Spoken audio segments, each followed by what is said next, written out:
भोगवती नाम की एक नगरी थी। उसमें राजा रूपसेन राज करता था। उसके पास चिंतामणि नाम का एक तोता था। एक दिन राजा ने उससे पूछा, हमारा ब्याह किसके साथ होगा? तोते ने कहा, मगध देश के राजा की बेटी चंद्रावती के साथ होगा।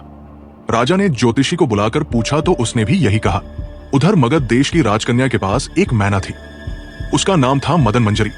एक दिन राजकन्या ने उससे पूछा कि मेरा विवाह किसके साथ होगा, तो उसने कह दिया कि भोगवती नगर के राजा रूपसेन के साथ। इसके बाद दोनों का विवाह हो गया। रानी के साथ उसकी मैना भी आ गई। राजा रानी ने तोता मैना का ब्याह करके उन्हें एक पिंजड़े में रख दिया। एक दिन की बात कि तोता मैना में बहस हो गई। मैना ने कहा, आदमी बड़ा पापी, दगाबाज और अधर्मी होता है। तोते ने कहा, स्त्री झूठी, लालची और हत्यारी होती है। दोनों का झगड़ा बढ़ गया तो राजा ने कहा, क्या बात है, तुम आपस में लड़ते क्यों? मैना ने कहा, महाराज, मर्द बड़े बुरे होते हैं। इसके बाद मैना ने एक कहानी सुनाई। इलापुर नगर में महाधन नाम का एक सेठ रहता था। विवाह के बहुत दिनों के बाद उसके घर एक लड़का पैदा हुआ।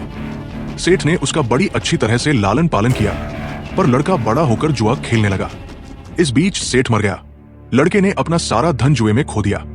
जब पास में कुछ न बचा तो वो नगर छोड़कर चंद्रपुरी नामक नगरी में जा पहुंचा। वहां हेमगुप्त नाम का साहूकार रहता था।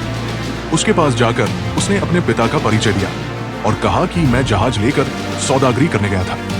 माल बेचा, धन कमाया, लेकिन लौटते में समुद्र में ऐसा तूफान आया कि जहाज डूब गया और मैं जैसे तैसे बचकर यहाँ आ गया। उस सेठ की एक लड़की थी रत्नावती। सेठ को बड़ी खुशी हुई कि घर बैठे इतना अच्छा लड़का मिल गया। उसने उस लड़के को अपने घर में रख लिया और कुछ दिन बाद अपनी लड़की से उसका ब्याह कर दिया। दोनों वहीं रहने लगे। अंत में एक दिन वहां से विदा हुए। सेठ ने बहुत सा धन दिया और एक दासी को उनके साथ भेज दिया। रास्ते में एक जंगल पड़ता था। वहां आकर लड़के ने स्त्री से कहा, यहां बहुत डर है, तुम अपने गहने उतारकर मेरी कमर में बांध दो। लड़की ने ऐसा ही किया। इसके बाद लड़के ने कहारों को धन देकर डोले को वापस करा दिया और दासी को मारकर कुएं में डाल दिया। फिर स्त्री को भी कुएं में पटक कर आगे बढ़ गया। स्त्री रोने लगी। एक मुसाफिर उधर जा रहा था। जंगल में रोने की आवाज सुनकर वो वहां आया, उसे कुएं से निकालकर उसके घर पहुंचा दिया। स्त्री ने घर जाकर मां बाप से कह दिया कि रास्ते में चोरों ने हमारे गहने छीन लिए और दासी को मारकर मुझे कुएं में ढकेलकर भाग गए।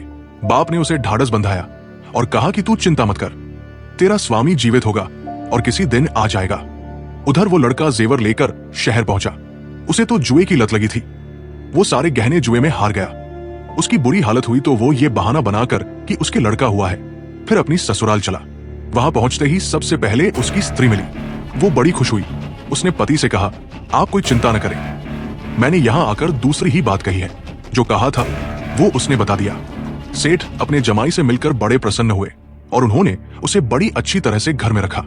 कुछ दिन बाद एक रोज जब वो लड़की गहने पहने सो रही थी, उसने चुपचाप छुरी से उसे मार डाला और उसके गहने लेकर चंपत हो गया। मैना बोली, महाराज, ये सब मैंने अपनी आंखों से देखा। ऐसा पापी होता है आदमी। राजा ने तोते से कहा, अब तुम बताओ कि स्त्री क्यों बुरी होती है? इस पर तोते ने ये कहानी सुनाई। कंचनपुर में सागर दत्त नाम का एक सेठ रहता था। उसके श्रीदत्त नाम का एक लड़का था। वहां से कुछ दूर पर एक और नगर था, श्री विजयपुर। उसमें सोमदत्त नाम का सेठ रहता था। उसकी एक लड़की थी, वो श्रीदत्त को ब्याही थी। ब्याह के बाद श्रीदत्त व्यापार करने परदेश चला गया। 12 बरस हो गए और वो न आया तो जयश्री व्याकुल होने लगी। एक दिन वो अपनी अटारी पर खड़ी थी कि एक आदमी उसे दिखाई दिया। उसे देखते ही वो उस पर मोहित हो गई। उसने उसे अपनी सखी के घर बुलवा लिया। रात होते ही वो उस सखी के घर चली जाती और रात भर वहां रहकर दिन निकलने से पहले ही लौट आती। इस तरह बहुत दिन बीत गए। इस बीच एक दिन उसका पति परदेश से लौट आया। स्त्री बड़ी दुखी हुई। अब वो क्या करे? पति हारात का था। जल्दी ही उसकी आंख लग गई और स्त्री उठकर अपने दोस्त के पास चल दी। रास्ते में एक चोर खड़ा था। वो देखने लगा कि स्त्री कहाँ जाती है। धीरे धीरे वो सहेली के मकान पर पहुंची। चोर भी पीछे पीछे गया। संयोग से उस आदमी को सांप ने काट लिया था और वो मरा पड़ा था।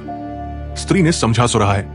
वही आंगन में पीपल का एक पेड़ था जिस पर एक पिशाच बैठा ये लीला देख रहा था। उसने उस आदमी के शरीर में प्रवेश करके उस स्त्री की नाक काट ली और फिर उस आदमी की देह से निकलकर पेड़ पर जा बैठा।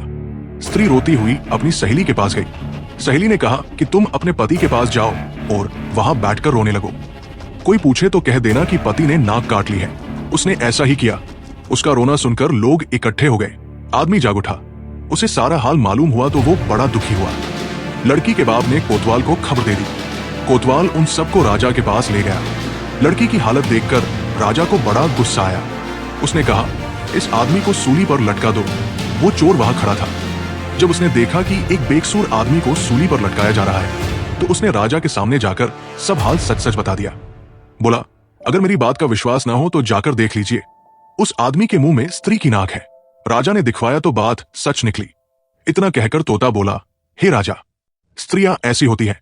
राजा ने उस स्त्री का सिर मुंडवाकर गधे पर चढ़ाकर नगर में घुमवाया और शहर से बाहर छुड़वा दिया।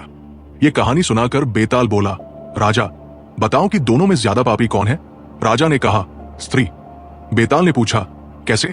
राजा ने कहा, मर्द कैसा ही दुष्ट हो, उसे धर्म का थोड़ा बहुत विचार रहता ही है, स्त्री को नहीं रहता, इसलिए वो अधिक पापिन है। राजा के इतना कहते ही बेताल फिर पेड़ पर जा लटका। राजा लौट कर गया और उसे पकड़ कर लाया। रास्ते में बेताल ने 5वीं कहानी सुनाई। आज की कहानी यही समाप्त होती है।